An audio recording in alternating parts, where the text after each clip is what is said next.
serious? Now it's daytime? Oh man, this life is pure insanity.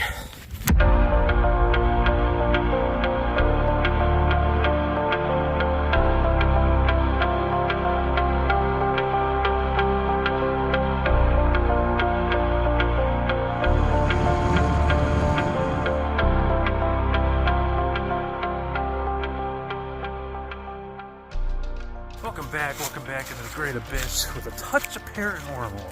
Let's see if I can actually include that today. I'm not counting on it, but I will give you a couple pieces of info if I can manage it and if I have enough time. So let's get into it. Out here today. Don't really know. I've never been to this place either, to tell you the truth, but seemed kind of interesting. Pretty big wooded area. I don't know, maybe I'll get into it real quick. The State of Trance I was using for the longest time. I actually stumbled upon a new State of Trance, which is very, very fascinating. And it kind of deals with, so normally you go to, you sit in meditation and kind of go into a blacked out state and to receive or send transmissions to people or healings or what have you. This state, I think it seems to be a more advanced state, honestly, to which instead of doing that, I'm fully aware of like even just my general surroundings. But at the same time, when someone reveals trauma to me, I literally see them within my third eye. And so as the third eye goes, I don't know really how to explain this, but the best way I can explain it, it's like how you get a song stuck in your head, but you can still visualize things in your head. That's kind of how the state works in a sense. It's very strange. So as I'm targeting someone, I see them, in my mind's eye as normal. But at the same time, I'm literally reading and talking through their trauma and deciphering it, because that's the main key to removing this type of stuff. And I find that very fascinating because it's like a form of strong multitasking. It's very strange. You know what I actually could add that's very significant to all this? I should have made it actually one of my main videos. When you target something or visualize a target or send energy or receive energy, the main thing when you visualize this stuff in your head, it is not a fully scale, 3-4 dimensional type of image that you get in your head. It's nothing along the sorts of that, actually. It's completely opposite. It's a very calm state, and the images are very, very faint, and you have to really hold the focus of it too, in order for the transmission to go through.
So I've cleared so many people, and they're the funny thing is they're always dumbfounded after I do of what the impacts are and the benefits are, because it shows them that there's proof of it, for one, and two, that healing actually is possible when it comes to emotional and psychological trauma and all the odd strange symptoms that they get.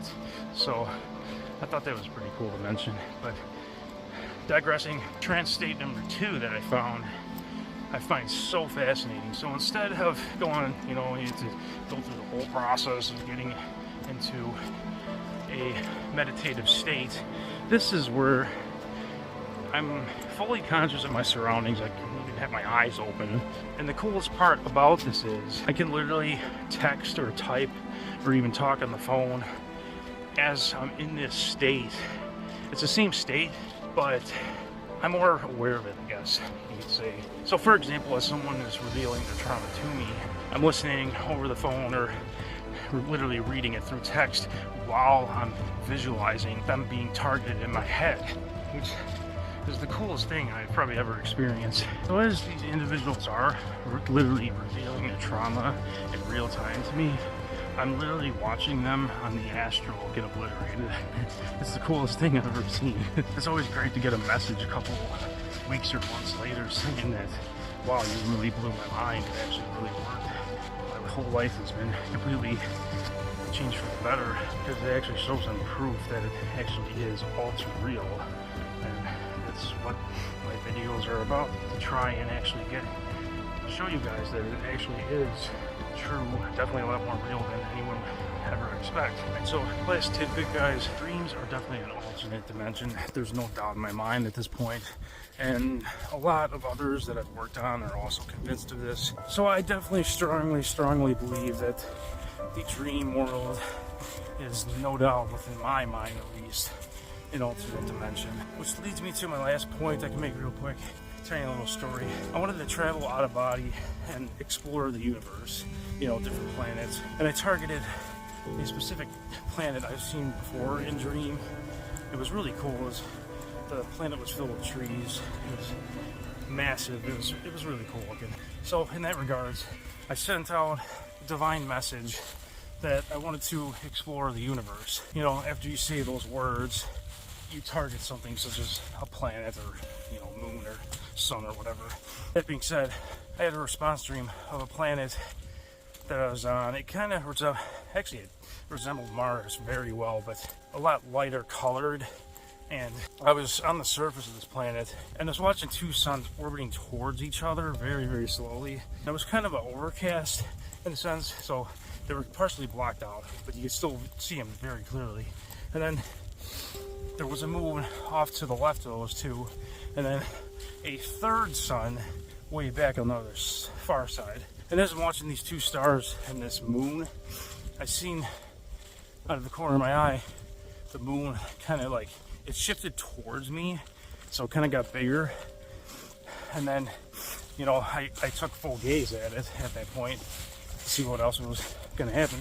And this moon turned purple, and it kind of like faded out of view or existence or whatever happened to it. And then my view kind of switched to the sun behind me, and there was another moon that begun to eclipse the sun. So I got a good solar eclipse out of that, which was probably the coolest thing I've ever seen. So if you ask, you shall receive.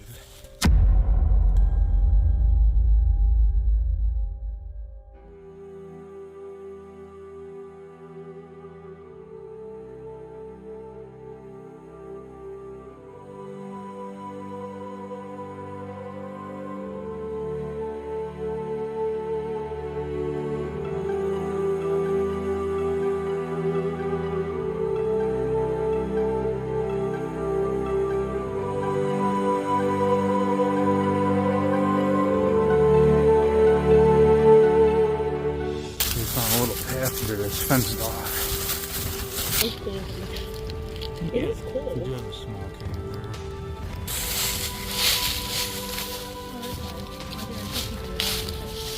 there. Yep.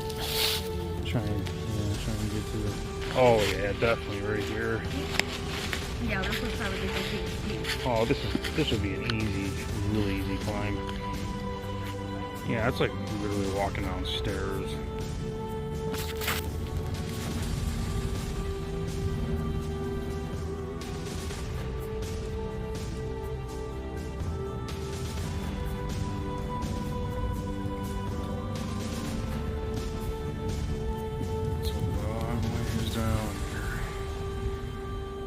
stone. There's so many dangerous cliffs at this place. Gorgeous, gorgeous place, but extremely dangerous. There's a lot of mud here today, and it makes it even worse, so you really have to be careful. Right, pretty cool stone wall. Oh, this is cool. I love these roofs, man. So elaborate. Oh yeah, there's more cave systems down there.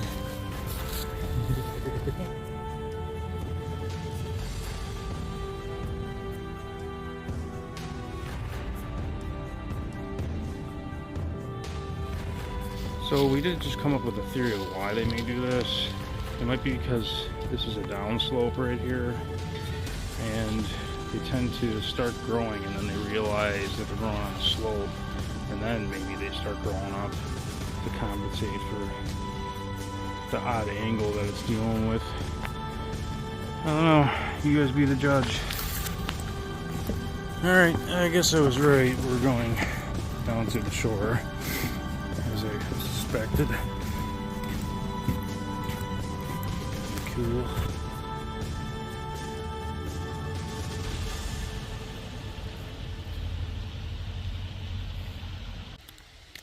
So this stone is ancient.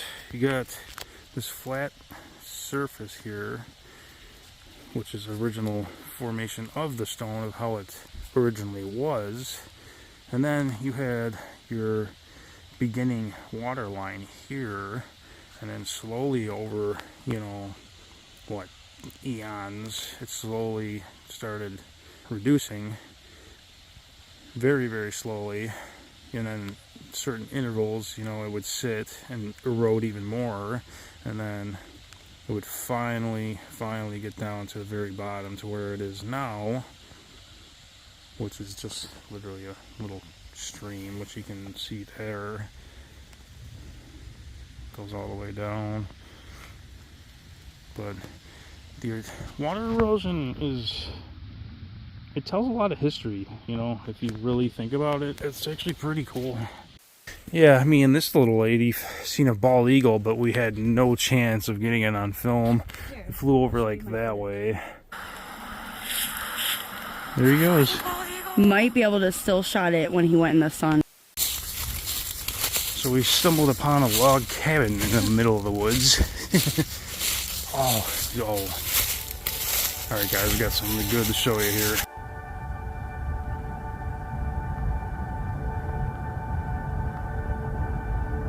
Entire city of Chicago, I can't believe it.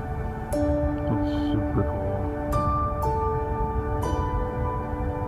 Alright, so if anyone's interested in rich history out there, this actually used to be a old toboggan sled area, and here's your old chutes for the toboggans. And apparently back in the day they shut this place down because so many people were getting hurt, which was at least 15 years ago now. It's been some major time since they ripped it down. Still is pretty cool. It is a really nice view up here. I did not know this view was like this up here. It's a gorgeous view. Yeah, this is a gorgeous view.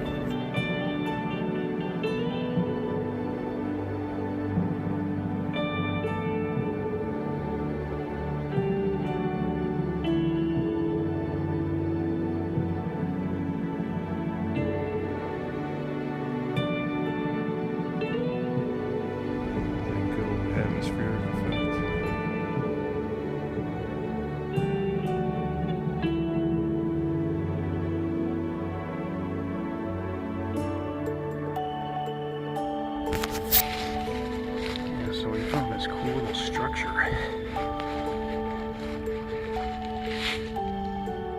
Of course she went in. How is it in there? Alright, I'm going in. Oh, this is really cool. And there's your view. You got a little campfire stacked right there too. So camp out here and chillax. It's actually quite comfy, I'm not gonna lie. And that's what the outside looks like. Yeah, buddy. Not too bad, I like it. It's comfy. Little mini shelter.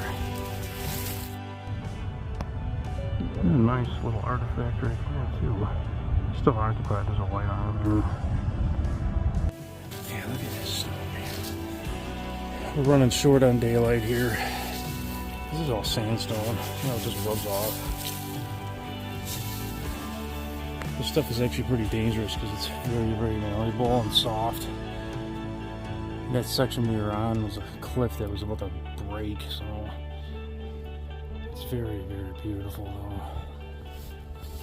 Yeah, our daylight is extinguishing, so we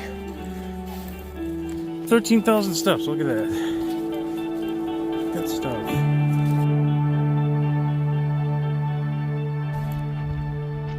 Yeah, so our daylight is extinguishing. We gotta get out of here, unfortunately. I hope you guys enjoyed the venture.